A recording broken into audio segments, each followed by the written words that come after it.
आज मैं आपके साथ शेयर कर रही हूँ ये मठरी की रेसिपी। आप इसे चाय के साथ स्नैक्स मेहमानों के लिए बना कर रख सकते हैं और इसे बनाना बहुत ही आसान है। तो चलिए देखते हैं इसकी रेसिपी।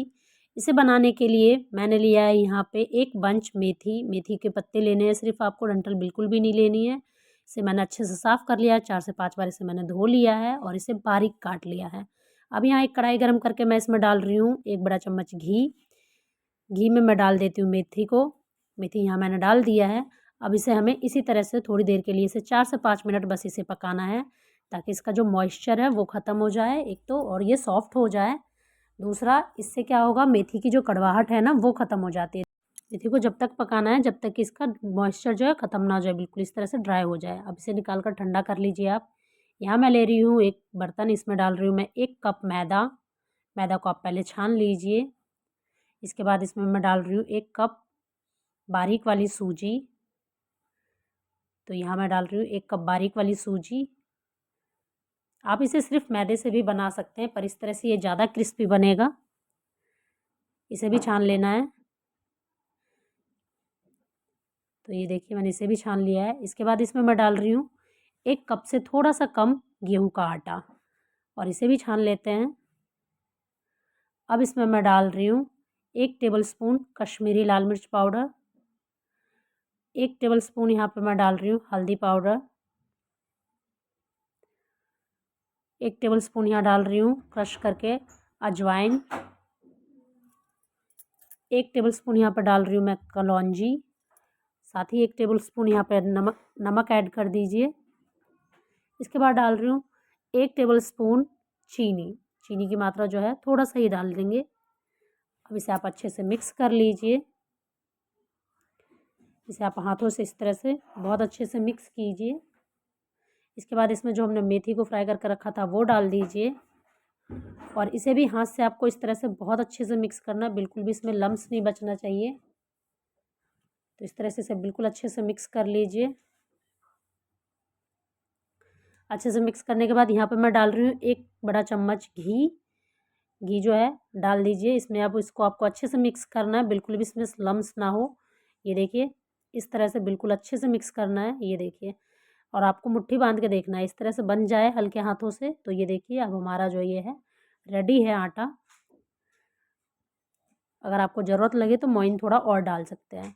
अब इसमें थोड़ा थोड़ा सा पानी डालकर आप इसका एक सख्त डो बनाइए। जैसे रोटी के लिए आप आटा लगाते हैं उतना सॉफ्ट नहीं लगाना है, बस थोड़ा सा इसे सख्त लगाना है। तो ये देखिए आटा मैंने यहाँ पर लगा लिया। इस तरह से चेक कर लीजिए, सख्त होना चाहिए आटा। इसके बाद 10 मिनट के लिए आप इसे रेस्ट करने के लिए रख दीजिए ढककर। 10 मिनट के बाद हम इसे चेक कर लेते हैं। ये देखिए आटा जो हमारा रेडी है। इसके बाद आप इसके छोटे छोटे सी लोई काट लीजिए इस तरह से, और यहाँ पे प्लेटफॉर्म को आप थोड़ा सा ग्रीस कर लीजिए ऑयल से या घी से। अब इसे बेल लीजिए। इसे थोड़ा सा जो हमें है वो थिक बेलना है। इस तरह से दबाते हुए आप इसे बेल लीजिए, और इसे बिल्कुल पतला नहीं बेलना है, थोड़ा सा इसे हमें थिक बेलना है। तो ये देखिए इस तरह से आप सभी को बेल लेनी है। ये देखिए मैंने इस तरह से बेल लिया है। इस तरह से जो है बहुत अच्छे बनते हैं ये। सभी को मैंने बेल लिया है। अब यहाँ पे एक फॉक की हेल्प से आप इसमें इसे प्रिक कर लेते हैं। तो ये देखिए इससे क्या होगा कि ये फूलेगा नहीं। यहाँ पे मैंने कढ़ाई में ऑयल गरम कर लिया है। अब इसमें एक एक करके सभी मठरी को डाल दीजिए इसी तरह से। गैस की फ्लेम को आपको बिल्कुल लो रखना है। ये जो है बिल्कुल स्लो फ्लेम पे आपको पकाना है। इससे ये क्या होगा, क्रिस्पी होगा काफ़ी ज़्यादा। और अगर आपने इसे हाई फ्लेम पर पकाया तो ये एक तो जल जाएगा, और दूसरा ये जल्दी ब्राउन पड़ जाएगा और सॉफ्ट हो जाएगा। और हमें इसे सॉफ्ट नहीं करना है, क्रिस्पी करना है। जैसे मार्केट में होता है, मार्केट से हम लाते हैं ना, बिल्कुल वैसा ही बनेगा। तो आपको इसे स्लो फ्लेम पर ही पकाना है। और अगर आपको ये वीडियो पसंद आए तो प्लीज़ इसे लाइक, शेयर और सब्सक्राइब करना ना भूलें। तो ये देखिए गैस की फ्लेम को स्लो करके इसे पका लेना है इस तरह से। इसे ब्राउन होने तक पकाना है। तो ये देखिए ब्राउन हो चुका है इसे आप निकाल लीजिए। अब सभी को अच्छे से अलट पलट के इसे सेक लीजिए। तो चलिए अब इसे निकाल लेते हैं। आप इसे एक एयर टाइट कंटेनर में काफ़ी दिनों के लिए स्टोर करके रख सकते हैं। तो ये देखिए, इसे निकाल लिया है। बाकी के भी जो हैं इसी तरह से बना लीजिए।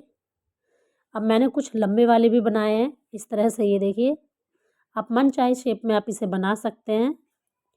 गैस की ध्यान रहे, जब आप इसे फ्राई करें तो गैस की फ्लेम को स्लो रखें। और ये देखिए, गर्मा गर्म मठरी जो है रेडी है। इसे आप चाय के साथ एंजॉय कीजिए। वीडियो पसंद आई हो तो please like share and subscribe ज़रूर कीजिएगा। मैं मिलती हूँ आपसे नेक्स्ट वीडियो में, तब तक के लिए बाय बाय।